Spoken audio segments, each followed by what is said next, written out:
Hello, good people of YouTube, Mountbatten here, and today, several highly anticipated ships are receiving a few changes via the dev blog, and we have some changes coming to the Airstrike armament, although I'm not sure if this is a change or this is a clarification of said change that we got, like, I don't know, 2 or 3 dev blogs ago, but anyway, we're going to go ahead and dive right on in. If you wish to read along as I read aloud, link to the dev blog will be in the description down below, and I do encourage you guys to check this out of your own accord. So as always, I'm going to go through, read a section, give you guys my opinion on that section, then at the end I'll give you guys a whole opinion on the whole shebang. Alright, so let's go ahead and get started. ST.10.6 Changes to test ships.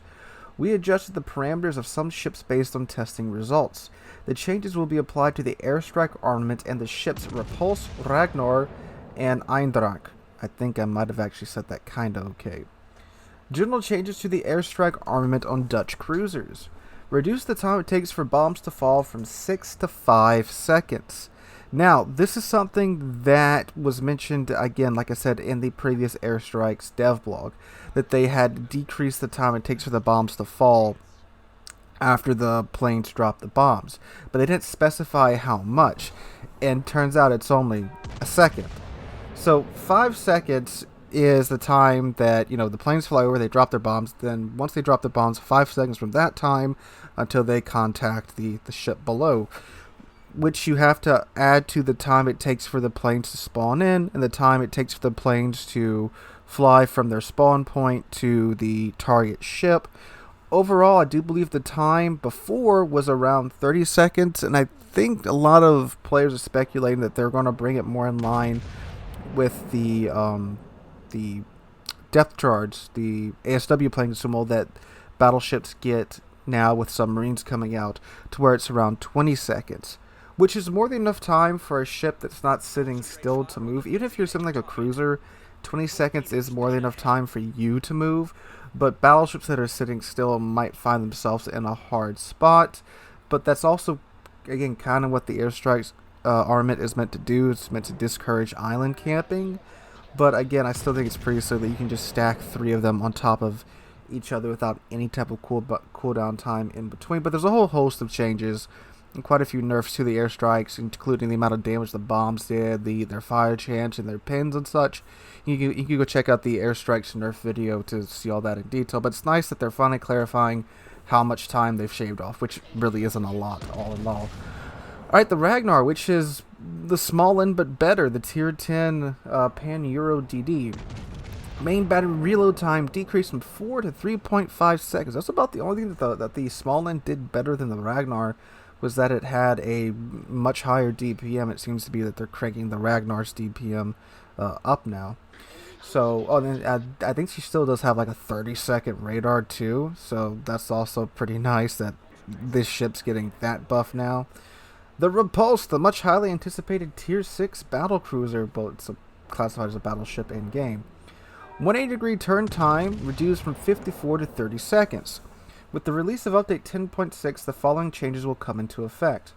Repulse maximum speed of the engine boost consumable will decrease from 15 to 10%. I believe that's taking it from like the improved American engine boost, which is what like the Georgia gets, down to a normal engine boost now. Ragnar, action time with the surveillance radar consumable increased from 20 to 30 seconds.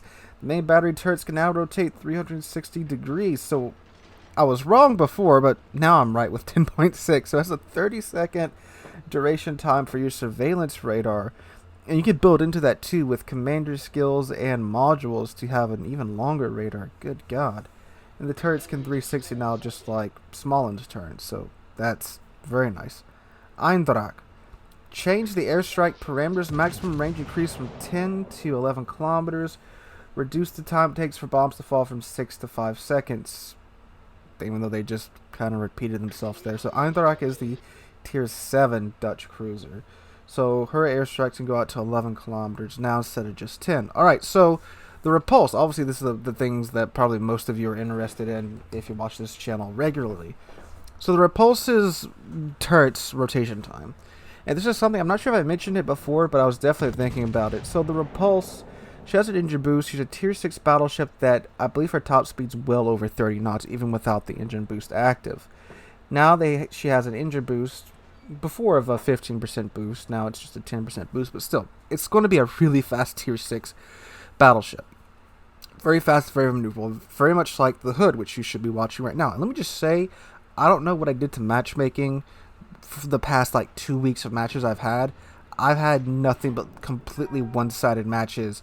And in the Hood today, the matchmaking decided that I'm going to be on the losing side this time.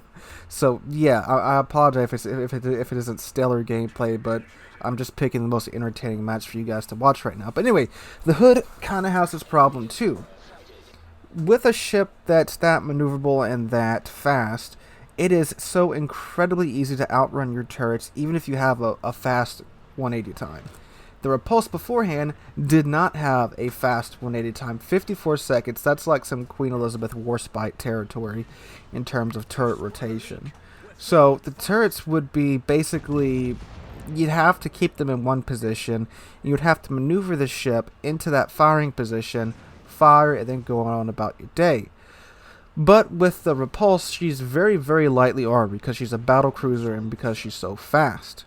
So being stuck to having to get your ship perfectly angled in one position to fire your turrets would have been a great hindrance to the Repulse, and she probably would have gotten blopped, especially considering she could get up tier to tier 8. Now, tier 6 right now is in a pretty good place matchmaking-wise. It's the old tier 7, where it doesn't get double up tiered a whole lot. It does get double up tiered, don't get me wrong, but it's much less than what it used to be. It's what I like to call the golden tier now. So if you want to be top tier most of the time, go to tier 6. Now, the Repulse 2, the changes from the speed boost from 15% to 10%. I mean, as much as I would like the Repulse to have a 15% speed boost, a tier 6 battleship moving at, I think its top speed with the old speed boost is like 36 knots. That's Georgia territory. That's literally 2 knots slower than Georgia. So probably would have been a little bit too much. I mean, it's only 10%. You probably still get up to probably 34, 35 still with the speed flag.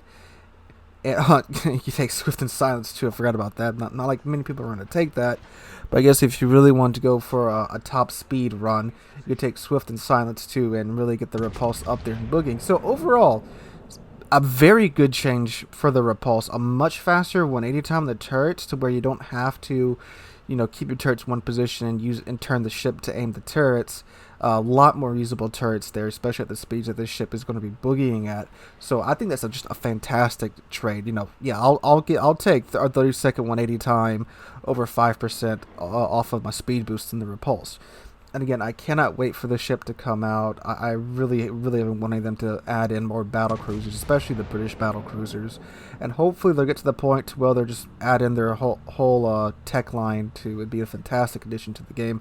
Hope they get around to doing that. So Ragnar, like I said before, when Ragnar was first announced, friendship with Smallin ended. My new best friend is Ragnar. Ragnar's even more of my new best friend now. Now a 30-second radar time, 360 turrets, and an increase in DPM.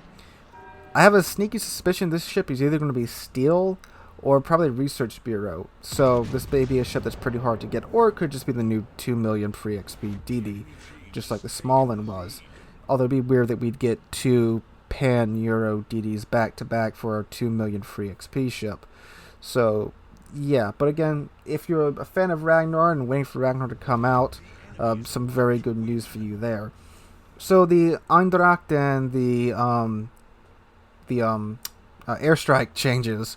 So, like I said, 5-second fall time, only shaving 1 second off. Okay, that's fair. The consumable was, and this is the truth that no one really likes to admit because of what's been shown off beforehand, if you were even moving in the slightest way, and you weren't a battleship moving at a quarter speed, the airstrikes barely ever connected. Like, ever. So, I get why they're making the bombs fall slower. I know people are just going to more planes in game. I understand that. But, really, go watch some replays or some other footage that isn't that one video that got shared around a lot of the Alaska that was bound to an island, who was already essentially dead because he had literally over half of the enemy team in front of him. Yes, I still think stacking 3 of these charges of this armament on top of a ship is silly and shouldn't be allowed. There needs to be some cooldown time in between. That's why I say this thing needs to be made into a consumable, to where they can allow cooldown time in between the charges. I think that would make a lot of sense. I think that would solve that problem right there. If they don't want to add in a cooldown time in between the charges on the armament slot, since it's technically an armament slot, and the second your armament's ready to go, you can use all of your charges of it. Like, you know, all 4 of your turrets ready to fire. You can fire them one at a time. There's no cooldown time in between. Things like that. But yeah, I mean, it seems like a pretty minimal change. Just some type of fine-tuning to me from Wargaming, which is fine. But again, we'll have to see, you know, more and more testing and see more and more of what's coming out and how these airstrikes are being used and how effective they actually are. Because again, like I said, there's plenty of footage of these things being completely useless if a ship's just simply maneuvering. It's really just meant to be a discouragement to island camping. But that's my opinion on the changes so far. So overall, most of these ships are pretty good changes and pretty sensible changes. Again, I'm very excited for the Repulse, like I know many of you are too. So let me know what you guys think in the comments down below. If you enjoyed the video, make sure to drop a like and subscribe to the channel. And I hope you guys are having a wonderful Wednesday. Hope to catch you guys in the next one.